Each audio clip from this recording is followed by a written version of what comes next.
So somebody asked, why when I pay down my debt on my credit card, my credit score goes down instead of up? Y'all, the sole reason of a credit score is to determine how well you handle debt. You got to think about the name credit score. Credit is another word for debt. Score, they just trying to see how much of a risk you are to lend to, because that's how they make money. They being creditors. Anybody who lends out money, they lend out money, they're banking on you having to pay them back with interest. And the score from 350 to 850, how likely is this person to default, not being able to pay us back? So if your score is up, your interest rate low. Your score is down, interest rate is high. And the reason why when you pay down your debt and sometimes your credit score goes down is because that's not showing that you can handle debt appropriately. They want you to stay in debt. That's why if you don't, when you go somewhere and you pay for everything cash and you just got a history of paying for everything cash and you can show them receipts, they don't really care. They want to see a credit score. And not having a credit score hurts you. Not having a credit score actually hurts you more than having a low credit score. So somebody with a 550 is more likely to get a loan than somebody with no credit score who has a documented history of them paying for things cash. So yeah, that's why the loan went down, because you don't get points for paying down debt. They don't want you to get out of debt. That's the whole reason for the damn score in the first place. If you ever notice, people will take out personal loans, or where you take out a car loan. I took out a car loan. My credit score went up 20 points. My friend Josh took out a personal loan. His credit score jumped 50 points.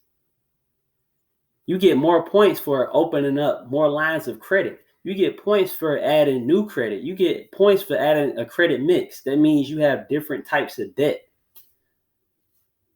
A credit card is only not a credit card. Credit score is only good for one thing: debt.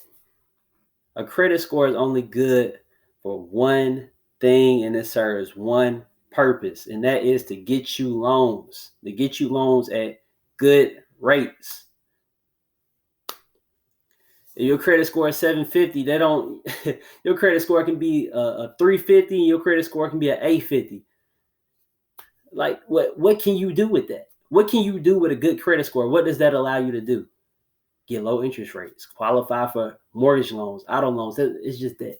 So that's why your credit score doesn't go up when you pay down your debt, always, because they just want to see how good are you at handling debt. So with that in mind, you should know how to adjust accordingly moving forward to get a higher credit score.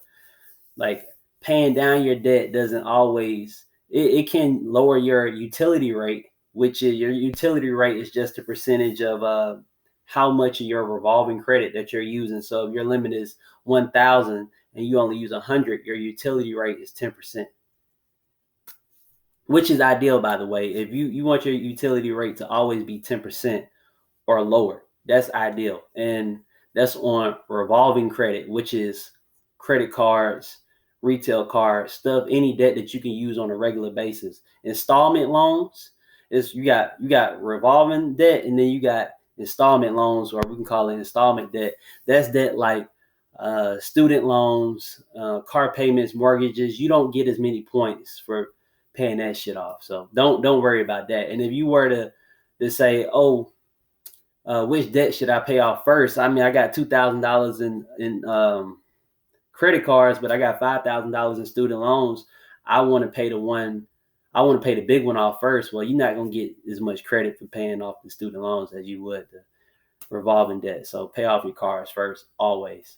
But like, you can increase your credit limit and your credit score go up because your utility rate went down, but you can't just pay your debt down. Your utility rate go down. It's just how well you handle credit. So y'all got any more questions, DM me, leave it in the comment, like the video.